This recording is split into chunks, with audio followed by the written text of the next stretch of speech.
મારું નામ લગધીરસિંહ સિંધવ, શ્રીરામ ઓર્ગેનિક ફાર્મની દેશી ચણાની દાળ. મારું નામ સિંધવ ભગતસિંહ, શ્રીરામ મસાલા ભંડારનું મરચું પાવડર. હું મહીપતસિંહ, શ્રીરામ ઓર્ગેનિક ફાર્મની ઓર્ગેનિક હળદર. મારું નામ સિંધવ ભીખુભાઈ, શ્રીરામ ઓર્ગેનિક ફાર્મ પ્રાકૃતિક સિંગતેલ. અમે ચારેય ભાઈઓ 9 વર્ષ થયા 30 એકરમાં ऑर्गेनिक खेती करिए छिए। नमस्ते जी। नमस्ते। सबसे पहले तो आपका वेलकम है हमारे चैनल पर, और सबसे पहले आप अपना जो परिचय है वो थोड़ा हमारे किसान भाइयों को बताइए। वो मेरा नाम सिंधव भीखुभाई है जी। वो मेरा गांव गड़ोदर है, माड़िया तालुका का, जूनागढ़ जिलो અને गुजरात राज्य से मैं हूँ। वो सोमनाथ दादा ने बाजू में बगल में है। अच्छा। ये मेरा फार्म है और रोड ऊपर है, हाईवे ऊपर। जी। तो जैसे कि अभी हमने आपके यहाँ पर देखा, आपकी पूरी फैमिली मिलके आप यहाँ पर फार्मिंग कर रहे हैं, तो थोड़ा थोड़ा हम सबका परिचय जानना चाहेंगे। हमें 4 भाई हैं जी। 2 भाई हैं, 2 काका का लड़का है। वो हमारा पापा ने 2 भाई हैं, वो जॉइंट फैमिली में रहते हैं। तो आपकी बैकग्राउंड क्या है, एजुकेशन आपने पढ़ाई कहाँ तक? ग्रेजुएट करेला है 4 भाइयों जी। 2 साइंस में है और खेती बाड़ी करते हैं सभी लोग जी। तो आपका थोड़ा सा परिचय।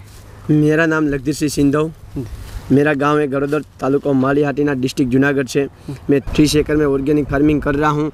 मैं भी ग्रेजुएशन हुए तो मैंने। तो अब थोड़ा आप अपना परिचय बताइए कि आपका नाम और आपका जो एजुकेशन बैकग्राउंड है उसके बारे में। आपका स्वागत है हमारे फार्म पे जी। मेरा नाम सिंधव महीपतसिंह है और मेरे साइंस में ग्रेजुएशन हूँ जी। मैं BSc कंप्लीट हूँ जी। और हम चारों भाई वो सब मिलके जॉइंट में फार्मिंग करते हैं, ऑर्गेनिक फार्मिंग। ठीक है। और श्रीराम ऑर्गेनिक फार्म हमारा फार्म है। तो जैसे अभी आपने बताया कि आपकी पूरी फैमिली मिलकर यहाँ पे ऑर्गेनिक फार्मिंग कर रहे हैं, तो सबसे पहले मैं एक चीज़ जानना चाहूँगा कि भाई जैसे हमारे जो भी किसान हैं, तो किसान यही चाहता है कि भाई मेरा बेटा बड़ा होकर डॉक्टर बने, मेरा बेटा इंजीनियर बने, मेरा बेटा टीचर बने, लेकिन आपके सभी भाई मिलकर और आप मिलकर खेती क्यों कर रहे हैं, उसके बारे में आप थोड़ा सा बताइए। मैं खेती ऐसा मैंने सोचा कि किसान का लड़का खेती नहीं करेगा तो खेती कौन करेगा जी। किसान के लोही में तो है, किसान के लड़के में लोही में आएगा खेती। दूसरे को क्या पता चलेगा खेती कैसी है बड़ी जी। खेती तो सच है ना, इसमें तो जी क्या दिक्कत तो नहीं है कोई जी। तो इसलिए आपने सबने खेती करने का सोचा। ठीक है।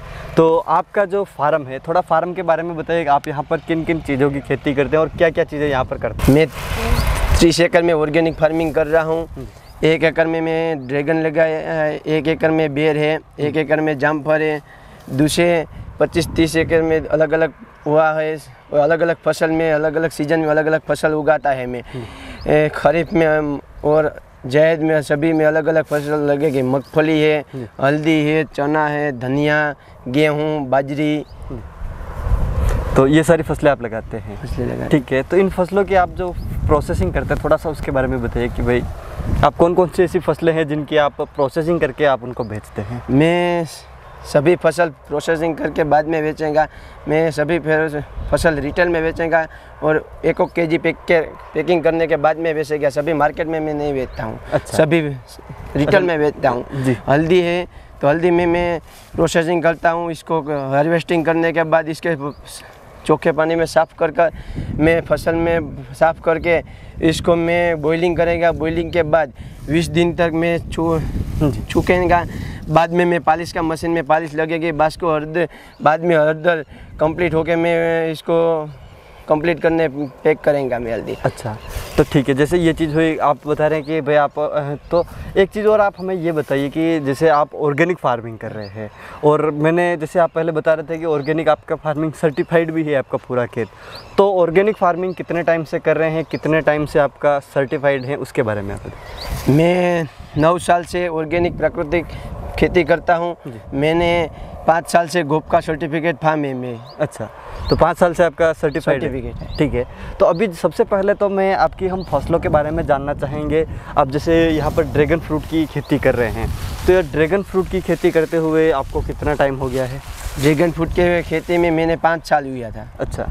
तो जैसे ये कौन सी यहाँ पर वैरायटी लगी हुई है? वो रेड वैरायटी है वो। अच्छा, रेड वैरायटी है। तो कितने ज़मीन में अभी आप ड्रैगन फ्रूट की खेती कर रहे हैं? 1 एकड़ में। 1 एकड़ में। तो जैसे आप ये बताइए कि आपने जब इसकी खेती की तो इसकी खेत की तैयारी कैसे की, पौधे खेत में कैसे लगाए, उसके बारे में किस तरीके से इसकी खेत की तैयारी करते हैं?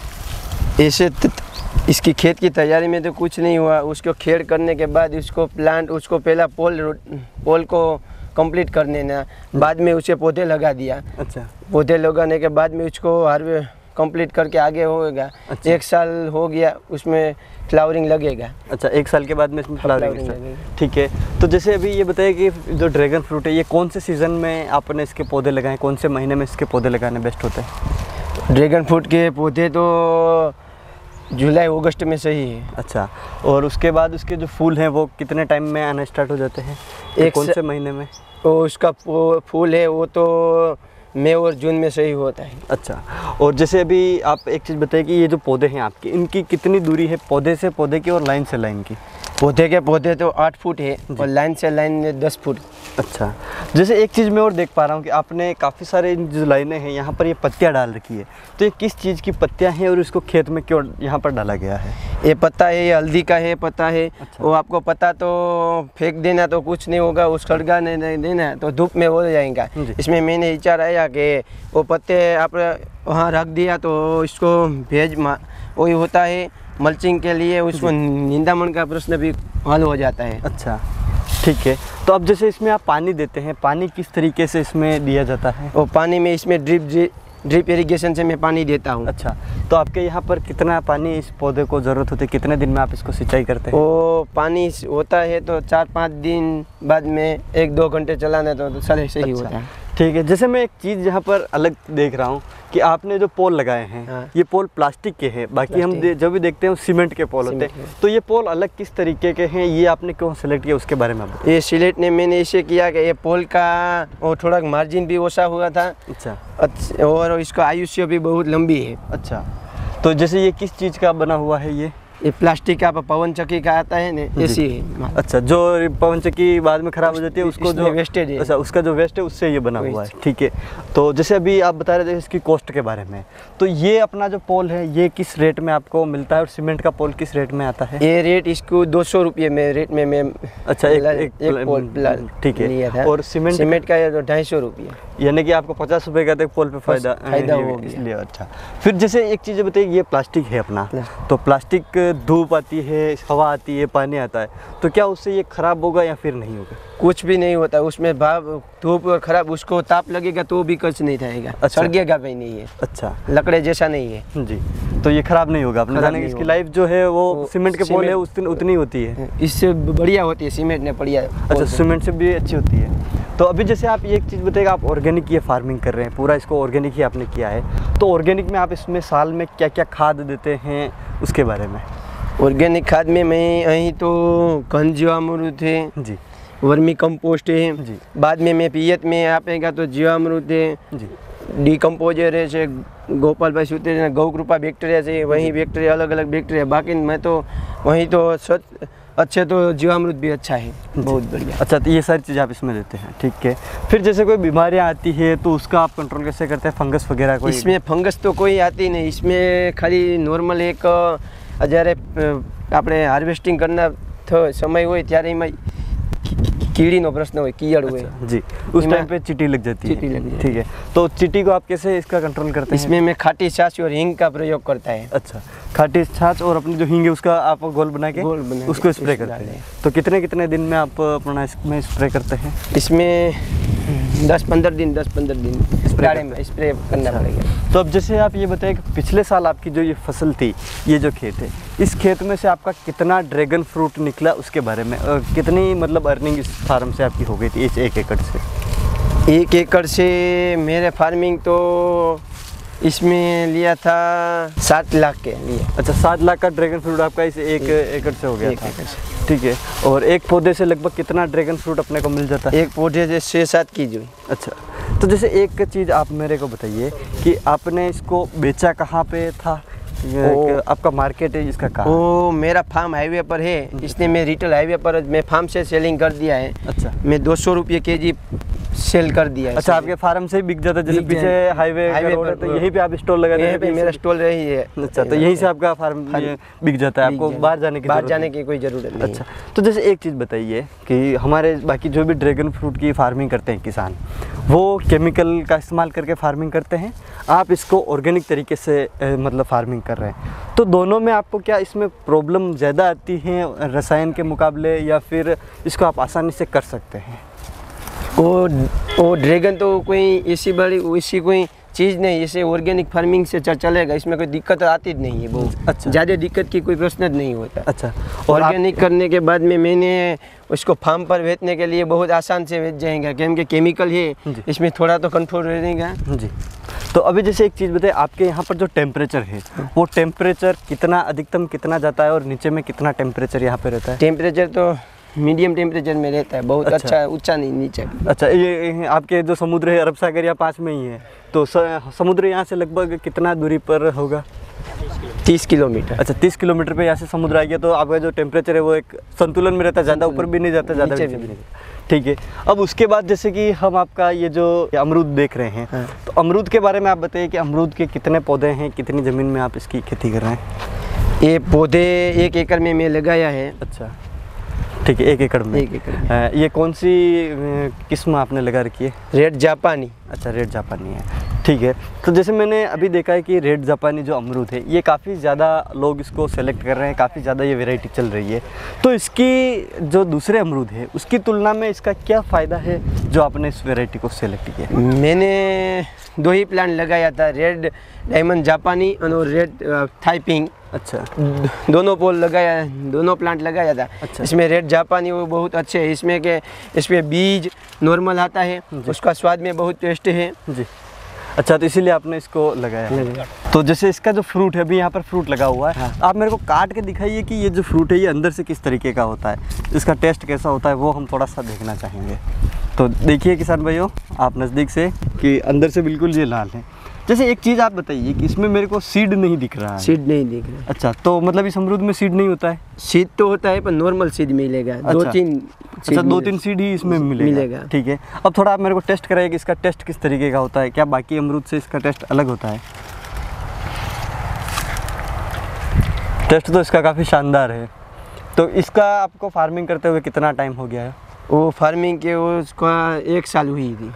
अच्छा, तो ये आपका ये फर्स्ट टाइम ही प्रोडक्शन है? अच्छा, तो आपको क्या लग रहा है दूसरे की तुलना में, दूसरे जो अमरूद हैं उसकी तुलना में इसकी मार्केट डिमांड या फिर ऐसी चीज़? दूसरे तुलने में मैंने 10 दिन आगे एक फल लिया था, इसमें मैं मार्केट में यही मुकाने तो 100 रुपये पर केजी सभी माल निकल गया। वो थाईपिंग है, ये 50 पर केजी बेचता तो भी नहीं निकला, फेंक देना पड़ेगा। अच्छा, जो दूसरा अमरूद है वो 50 रुपये जा रहा है, तो ये 100 रुपये में भी मिलेगा उसको। मैंने इसके 100 केजी तो एडवांस बुक भी हो गया है इसका। अच्छा, 100 केजी आपकी एडवांस बुकिंग हो चुकी है। तो अभी जैसे आप दिखाइए कि एक पौधे के ऊपर कितना फ्रूट लगा हुआ है, वो भी आप थोड़ा सा। ये आपको पता चलेगा कि इसमें इसकी डार की भी कमजोरी हो गई, इतने भी पौधा लगा दिया है। अच्छा, तो प्रोडक्शन भी काफ़ी अच्छा इसके ऊपर अच्छा, बहुत प्रोडक्शन आता है। अच्छा, फर्स्ट टाइम में भी काफ़ी अच्छा प्रोडक्शन आया है सब। ठीक है, तो जैसे अभी आप ये बताइए कि इसकी जब आपने खेती शुरुआत की तो इसके पौधे आपने कौन से सीज़न में लगाए थे? ये मैंने और जून और जुलाई में लगाया था। अच्छा, पिछली बार जून और जुलाई में आपने इसको लगाया था। ठीक है, तो इसके कितने टाइम बाद इसमें आपका फूल आना स्टार्ट हो गया? वो 6 मंथ बाद में फ्लावरिंग तो आ गया था, पर फ्रूट में नहीं लगाया था। इसके फ्रूट के वो पौधे की हाइट बढ़ाने के लिए। अच्छा, तो उस टाइम पे जो आपने प्रोडक्शन है वो प्रोडक्शन नहीं, ताकि पौधे की ग्रोथ अच्छी हो। ग्रोथ अच्छी हो। ठीक है, तो अभी सेकंड टाइम पे जो फ्लावरिंग आई है उसका आप प्रोडक्शन ले रहे हैं? इसका प्रोडक्शन। ठीक है, तो इसमें आप पानी किस तरीके से देते हैं? इसमें भी मैं पानी ड्रिप इरिगेशन से ही देता हूँ। अच्छा, तो कितनी इसको पानी कितने दिन में सिंचाई की ज़रूरत होती है? इसमें फ्लावरिंग के समय में मैंने 2-3 दिन में अपना पड़ेगा। ठीक है, खाद वगैरह इसमें आप कौन से? खाद में मैं आपका घन जीवामृत है, वर्मी कंपोस्ट, ऐसे ही खाद में देता हूँ जी, गाय का गोबर में। ठीक है, तो क्या आप उम्मीद करते हैं कि दूसरे जो अमरूद हैं उसकी तुलना में इसका क्या आपको रिजल्ट? दूसरे अमरूद के तुलना में तो सही ये अमरूद बहुत अच्छे हैं। अच्छा, तो अब इसी जैसे वैरायटी अब मैंने कहाँ नहीं सोची। अच्छा, तो अभी जैसे इसके जो पौधे हैं वो पौधे आपने कहाँ से लिए थे, कहाँ से इनके पौधे आपको मिले हैं? श्रीनाथ नर्सरी सुनील भाई से मैं लिया था, गांधीनगर से। अच्छा, सभी में बागायती हो या ड्रैगन, जामफर और बेर में सभी में यहाँ से पौधे से नर्सरी ने खरीदी कर। अच्छा, अभी आपका जो बेर है, बेर के बारे में बताइए कि ये कितनी ज़मीन में है और कितने पौधे आपने लगा रखे? 1 एकड़ में। 1 एकड़ में कितने पौधे हैं आपके? 150। तो इसमें कौन कौन सी वैरायटी आपने लगाई? मैंने इसमें 2 वैरायटी लगाए, रेड काश्मीरी और बोल सुंदरी। ठीक है, तो जैसे एक चीज़ आप यहाँ पर बताया कि मैंने जैसे आपका अमरूद देखा तो वो भी काफ़ी अच्छा यहाँ पर ग्रोथ कर रहा है, ड्रैगन फ्रूट है वो भी काफ़ी अच्छी आपकी ग्रोथ है। तो इसमें आपको कौन सी प्रॉब्लम देखने को मिली है जो आपको सबसे ज़्यादा इसमें परेशान करती है? इसमें कीड़ा की प्रोफेशन बहुत है इसमें। अच्छा, तो कीड़ा आपको और कीड़ा लेबर का। अच्छा, इसमें लेबर बहुत लेबर लगती है। तो जैसे किस टाइम पे इसमें सबसे ज़्यादा लेबर आपको लगती है? इसमें और हार्वेस्टिंग के बाद, हार्वेस्टिंग के टाइम पे। तो जैसे आप इसको बेचते कहाँ हैं, कहाँ आपका इसका मार्केट? मैं तो यहाँ बेर तो सभी मैं लोकल भी बेचता हूँ, हाईवे पर। अच्छा, मेरा स्टॉल होता है हाईवे पर। अच्छा, तो वहीं पे आप बेच देते हैं। तो क्या रेट आपको इसकी मिल जाती है? ये में 50 रुपये kg। 50 रुपये kg में यहाँ से बिक जाता है। तो 1 एकड़ से अगर हम बेर की फार्मिंग करें तो 1 एकड़ से लगभग हमें कितना प्रॉफिट तक मिल सकता है? 2.5 लाख। 2 से 1.5 लाख तक मिल जाता है। ठीक है, तो कितने टाइम हो गया आपको इसको लगाए हुए खेत में? इसमें खेत के लगा इसका 3 साल हुआ। 3 साल हुआ है। तो 3 साल में जब आप इसके जो पौधे हैं, पौधे कौन से सीज़न में इसमें लगाए जाते हैं? यही पौधा भी मैं जून और जुलाई में लगाए। जून जुलाई में लगते हैं। ठीक है, और उसके कितने टाइम बाद इसमें प्रोडक्शन स्टार्ट हो जाता है? 1 साल बाद में इसका प्रोडक्शन शुरू हो रहा है। अच्छा, ठीक है, तो हमारे जो किसान भाई हैं, किसान भाई अगर कोई चाहता है कि भाई हमें बेर की खेती करनी है तो आप उन्हें अपने एक्सपीरियंस से क्या सजेशन देना चाहेंगे? क्या बेर की खेती करनी चाहिए या फिर नहीं करनी चाहिए? आपका जो एक्सपीरियंस रहा है। बेर की खेती तो अच्छे है, कोई दिक्कत नहीं बहुत, पर इसको लेबर और कीड़ा की थोड़ी दिक्कत आती है इसमें। अच्छा, लेबर और कीड़े की, और इसका मार्केटिंग भी थोड़ा कम मिलेगा। अच्छा, मार्केट थोड़ा कम है। अगर मार्केट सही है और तो लेबर की अगर व्यवस्था कर सकते हैं तो अच्छे लो, तो अच्छे। इसको बीज, इसको पानी का कोई प्रश्न नहीं है। अच्छा, आम हो, ड्रैगन हो, इसको पानी चाहिए, इसमें पानी का कोई प्रश्न नहीं। अच्छा, तो पानी इसको कितना चाहिए होता है? 5,000 हार्वेस्टिंग हुई त्यारे 8-10 दिन। 8-10 दिन में पानी है। ठीक है, और पानी कैसे देते हैं आप इसमें? खुला देते हैं? खुला देते हैं इसमें, में ड्रिप का कोई ज़रूरत नहीं। अच्छा, खुला देने का क्या सिस्टम कर रखा है आपने? इसमें मैं क्यारा पद्धति कहते हैं। अच्छा जी, आपने नालियाँ बना रखी, क्यारी बना रखी, क्यारी से बना- इसमें पानी पानी देते देता है। हैं। ठीक है, तो सर्दियों में कितने दिनों में पानी देना पड़ता है और गर्मियों में इसको कितने दिन में पानी चाहिए होता है? गर्मी में तो कोई पानी का वो हार्वेस्टिंग के बाद में इसका कोई पानी का कोई ज़रूरत नहीं है। हार्वेस्टिंग के समय में ज़रूरत है इसमें को, हार्वेस्टिंग समय के वो ठंडी होती है ना, इसमें 8-10 दिन में पानी देना पड़ेगा। तो अभी जैसे यहाँ पर आपने हल्दी सुखा रखी है, तो हल्दी की खेती आप कितनी ज़मीन में करते हैं? हल्दी की खेती में 2 एकड़ में करते 2 एकड़ में। तो कौन से सीज़न में हल्दी को खेत में लगाते हैं? हैं। हल्दी की खेत इसमें अप्रैल और जून। अच्छा, तो फिर उसके बाद कब अपनी जो हल्दी है उसकी हार्वेस्टिंग हो जाती है? हार्वेस्टिंग होते है उसको मार्च में, तो फरवरी और मार्च में। फरवरी मार्च में हम इसकी हार्वेस्टिंग कर लेते हैं। ठीक है, तो जैसे आप 2 एकड़ में फार्मिंग करते हैं तो 2 एकड़ से कितनी अपनी हल्दी निकल जाती है? 2 एकड़ में से 4,000 kg कंप्लीट निकलती है। अच्छा, सूखी पाउडर, सूखा जो पाउडर बनता बनता है। है। ठीक है, तो जैसे अभी ये जो हल्दी हम यहाँ पर देख रहे हैं आपने सुखा रखी है, तो इसको जब हम कटिंग, जब ज़मीन से इसको निकाल देते हैं, हार्वेस्टिंग कर लेते हैं, उसके बाद यहाँ पर कैसे सुखाया जाता है, उसकी जो प्रोसेस है वो आप थोड़ा सा बताइए कि जब खेत से निकालने के बाद यहाँ तक जो लाते हैं उसके बारे में। खेत से निकालने के बाद में चोखे पानी में साफ करके मैं बॉइलिंग करता हूँ। बॉइलिंग के बाद में इसमें 20 दिन तक छुका देना। अच्छा। बाद में इसको पॉलिश में मशीन के पॉलिश कर देता हूँ। ठीक है, बाद में इसको कंप्लीट हो जाएगा। ठीक है, अभी जैसे कि पहले खेत से निकालते हैं, निकालने के बाद में उसको अच्छे पानी से धोया जाता है। ठीक है, धोने के बाद में फिर बॉइलिंग करते हैं। बॉइलिंग कैसे की जाती है, क्या तरीका रहता है उसके बारे में? बॉइलिंग में देसी में चूल्हा में करता है, टोप में। अच्छा, चूल्हे पे के ऊपर रख के भगोने में उसको गर्म कर लिया जाता है। ठीक है, फिर उसको यहाँ पर सुखा दिया जाता है 20 दिन के लिए। ठीक है, 20 दिन के बाद जब यहाँ पर ये सूख जाएगी तो आप बता रहे हैं जैसे आप पॉलिश करते हैं, तो पॉलिश करने का क्या सिस्टम है? पॉलिश करने के लिए अच्छा बनेगा, उसकी छाल है उसको निकल जाएगा तो अच्छे देखेंगे। अच्छा, और ठीक है। बाकी तो अभी हल्दी जैसे- काली हो जाएंगी। अच्छा, तो उसके लिए तो आपके पास मशीन होगी, मशीन। मशीन से ही आप मतलब उसको करते हैं, तो पॉलिश करते हैं। तो अभी जैसे इसको ये जो नॉर्मल है, ये ऐसी इसके ऊपर अभी ये वेस्ट इसके ऊपर ये लगा हुआ है, ऊपर इसकी जो चमड़ी है वो ये सूख रही है, सिकुड़ रही है।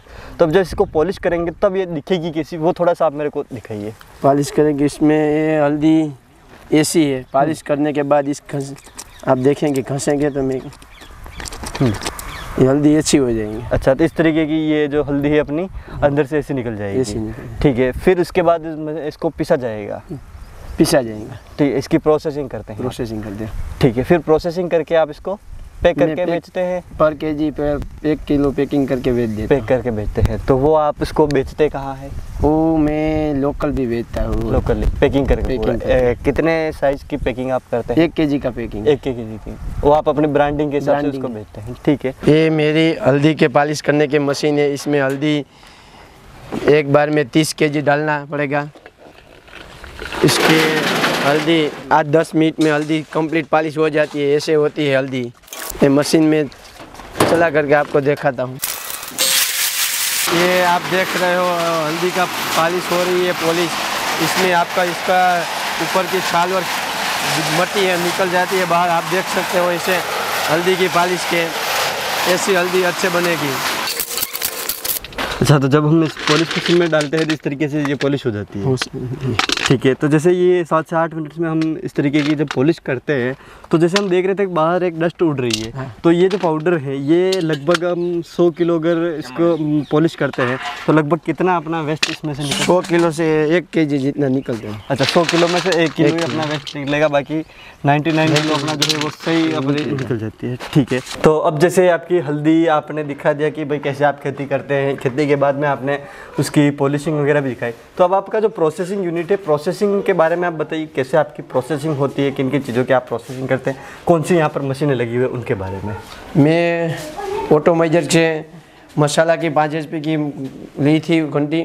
इसमें मैं हल्दी, मिर्चू और धाना जीरा का पाउडर कंप्लीट करके मैं पैक करके किलो के पैकिंग में बेच देता हूँ। अच्छा, तो इसमें ये मशीन कैसे काम करती है, क्या इसकी सिस्टम है काम करने का, वो थोड़ा सा आप हमें समझिए। ये मशीन की सिस्टम तो बहुत अच्छे है। इसमें मिर्चू और हल्दी डालने के बाद में इसका ठंडा होकर बाद में सीधा निकलेगा। इसको पैकिंग करने के हो जाएगा पैकिंग। अच्छा, यहाँ से हम इसको डालेगा, ठीक है। फिर उसके बाद में यहाँ से इसकी पिसाई हो जाएंगे। बाद में इसमें ठंडी होकर कंप्लीट पैक। अच्छा, तो वहाँ पे उसका ये पूरा ठंडा होगा जिससे कि मतलब उसकी जो क्वालिटी है वो मेंटेन रहे, ठीक है। फिर उसमें से नीचे जब ये से को निकल जाता है तो फिर आप इसको पैकिंग कर देते हैं, ठीक है। तो इस तरीके से आपका यहाँ पर ये जो प्रोसेसिंग सिस्टम है। तो ये क्या मशीन है? इसके मशीन है मिर्चे के पाउडर में ऑयल मिक्स कर कंप्लीट करके मैं देता हूँ। इसमें के 1 साल तक मिर्ची पाउडर के कोई दिक्कत नहीं होती। अच्छा, मिर्ची पाउडर एक तो वो उड़ता भी नहीं है और दूसरा खराब नहीं होता। आप इसमें मिर्ची पाउडर में तो ऐड करते हैं तेल को।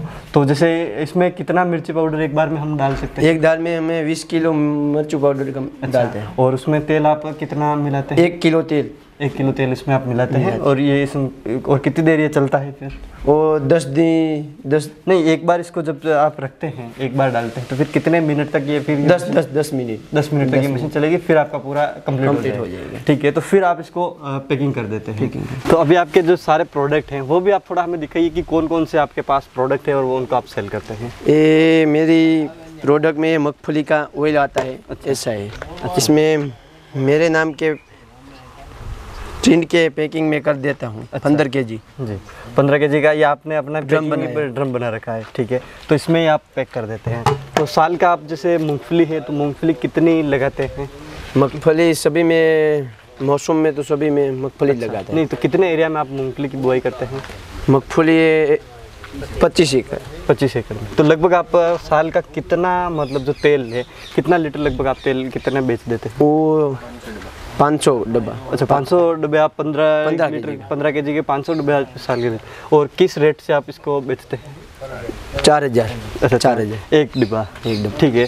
तो जैसे एक चीज़ आप मेरे को ये बताइए, आप इसको बेचेंगे कहाँ पे, क्या आप उसको कैसे बेचते हैं? ये तो मैं अलग अलग सिटी में बेच देता हूँ। अच्छा, रेगुलर मेरा कस्टमर होता है ऐसे। अच्छा, तो लोग इसको आपके जो कस्टमर है, रेगुलर कस्टमर वही ले लेते हैं, ठीक है। अब उसके बाद जैसे आप इनके बारे में बताइए कि ये क्या प्रोडक्ट हैं आपके? यही प्रोडक्ट मेरी खेत के लिए हल्दी है। ये मैं हल्दी कंप्लीट बॉइलिंग पॉलिश कंप्लीट करके मैं पैकिंग करके भेज देता हूँ। ठीक है, तो ये 1 किलो की पैकिंग में आप इसको अपने पैक कर लेते हैं। ठीक है, तो इस तरीके की आपकी पैकिंग हो जाती है। फिर उसके बाद में आपकी मिर्ची, जो आपने बताया कि मिर्ची आप ये करते हैं। ठीक है, फिर उसके बाद में आपकी क्या क्या प्रोडक्ट है? इसके बाद में गेहूँ है, वटाना है, देसी चना की दाल जी, देसी चना, मूंगफली की दाना जी, छोले चना जी। तो ये सारी चीज़ें आप अपने प्रोडक्ट हैं। तो ये सारी चीज़ें आप अपने ही खेत से ही पैदा करके हाँ, मेरे खेत से पैदा करता हूँ। ठीक है, तो जैसे हम ऑर्गेनिक फार्मिंग करते हैं, तो ऑर्गेनिक फार्मिंग में सबसे मेन चीज़ होती है कि भाई आपने बताया गोबर की खाद वगैरह, वर्मी कंपोस्ट हम डालते हैं, तो हमें पशुओं की सबसे ज़्यादा ज़रूरत होती है। पशुओं के बिना ऑर्गेनिक खेती करना संभव नहीं है। तो आपके पास कितने पशु हैं, उनके बारे में भी आप थोड़ा सा हमें। मेरे पास 20 गायों है जी, तो कौन सी नस्ल की आपके पास में? वो मेरी सभी नस्लें गिर नस्ल की कहते हैं। अच्छा, ऐसी गाय है। अच्छा, गिर नस्ल की, जो आपके यहाँ इसी इलाके की जो गिर नस्ल है? गिर नस्ल की। ठीक है, वही आपके पास गाय हैं। इसमें अलग अलग बोलता है ये नस्ल है, वो स्वर्ण कपिला ऐसी है गोल्डन। इसमें सभी इसको गोल्डन कलर, उसका नाक भी गोल्डन, सींग भी गोल्डन, सभी गोल्डन ही देखना है। अच्छा, ठीक है, तो जैसे आप ये बताइए कि इसका क्या आपका दूध प्रोडक्शन भी आप इन गायों से लेते हैं? मैं दूध प्रोडक्शन तो बहुत कम लेता है, बाकी तो इसका बच्चे का पिला देता है। अच्छा, तो सिर्फ आप गोबर के लिए ही इनको? गोबर और गौमूत्र का यूज़ करता बड़े। ठीक है, तो अब जैसे आप एक चीज़ बताइए, आप डेयरी फार्मिंग आप कर रहे हैं, आपके पास में 20 से 25 गायें हैं, तो आप इनका दूध का उत्पादन भी तो ले सकते हैं, वो आप दूध के लिए क्यों नहीं इनको? इसको क्या मैंने सोचा कि आपका इसका बच्चा होता है तो अच्छे तैयार होता है तो ये अच्छे हो जाएगा ना जी। तो इसके लिए आप सिर्फ इनको गोबर के लिए ही रखते हैं। तो आप इसमें से लगभग अभी आपके पास कितनी गायें दूध दे रही है? उसको मेरे पास कोई इतना 5 गाय कंप्लीट दूध दे रही है। उनमें से 5 गायों में से आप इनके जो बछड़े होते हैं उनको कितना पिलाते हैं और अपने लिए लगभग कितना दूध रखते हैं? 2 टन तो इसका बछड़ा को पिला देता है। अच्छा, 2 टन का जो दूध होता है वो आप इनके बछड़े को पिलाते हैं और 2 टन का है जो आप निकालते हैं। तो दूध को आप कहीं मार्केट में बेचते भी हैं? मार्केट में तो कम बेचता है, बाकी तो इसको मैंने लेबर आता है, इसको छाछ का ज़रूरत है, वो मक्खन का ज़रूरत है, ऐसे मैंने यूज़ सिर्फ घर के लिए और आपके यहाँ पर जो लोग काम करते हैं उनके इस्तेमाल के लिए आप लेते हैं। ठीक है, तो ये आपका डेयरी फार्म हो गया। तो अभी जैसे वर्मी कंपोस्ट की जो आपने यूनिट लगा रही है उनके बारे में थोड़ा सा बताइए। ये वर्मी कंपोस्ट का यूनिट है, इसमें अलसिया ना के इसके 40-45 दिन में इसको खाद को कंप्लीट कर देते हैं जी। अच्छा, तो जैसे अभी हम ये जो इसमें देख रहे हैं खाद, क्या ये गोबर वर्मी कंपोस्ट कंप्लीट हो गया है? अच्छा, तो ये कितने दिन में वर्मी कंपोस्ट अपनी कंप्लीट हुई है? 40-45 दिन। 40-45 दिन में। ठीक है, तो जैसे एक चीज़ बताइए कि आप इसमें अभी आपके पास लगभग कितनी बेड आप इसकी वर्मी कंपोस्ट? मेरे पास इसके 4 बेड है। अच्छा, 4 बेड है। तो जैसे आप इतनी ज़मीन में खेती करते हैं तो क्या 4 बेड से आपका कंप्लीट हो जाता है? सभी में तो नहीं होता है, उसमें मैं खाद डालता है, बाकी में खाद भी डालता है। अच्छा, तो बाकी आपके ये जो नॉर्मल अपना जो गोबर की खाद है वो गोबर आप उसमें पूरा डाल देता है। ठीक है, तो इस तरीके से आप अपना जो पशुपालन और ऑर्गेनिक खेती इसको साथ में ही करते हैं? साथ में करते हैं। ठीक है, तो जैसे आपने सारी जानकारी तो हमारे किसान भाइयों को दी है कि भाई किस तरीके से आप खेती करते हैं, किस तरीके से आप प्रोसेसिंग करते हैं, कैसे आप बेचते हैं। लेकिन अब लास्ट में मैं ये जानना चाहूँगा कि हम इसके बारे में पहले भी बात कर रहे थे कि हमारे जो भी किसान के बेटे हैं वो पढ़ाई के बाद ये सोचते हैं कि मैं इंजीनियर बनूंगा, डॉक्टर बनूंगा, लेकिन आपके पूरा परिवार मिलके खेती कर रहे हैं, वो भी इतने अच्छे स्केल पे कि आप अपना जो प्रोडक्शन है उसको न सिर्फ मंडी में बेच के उसका प्रोसेसिंग भी कर रहे हैं और फिर उसको आप सेल कर रहे हैं सीधा कस्टमर को। तो क्या आप इन चीज़ों से संतुष्ट हैं कि आपको जो एक संतुष्टि मिलती है कि हाँ भाई ये चीज़ हम कर रहे हैं, इससे हमें खुशी मिलती है और हम इस चीज़ से संतुष्ट हैं?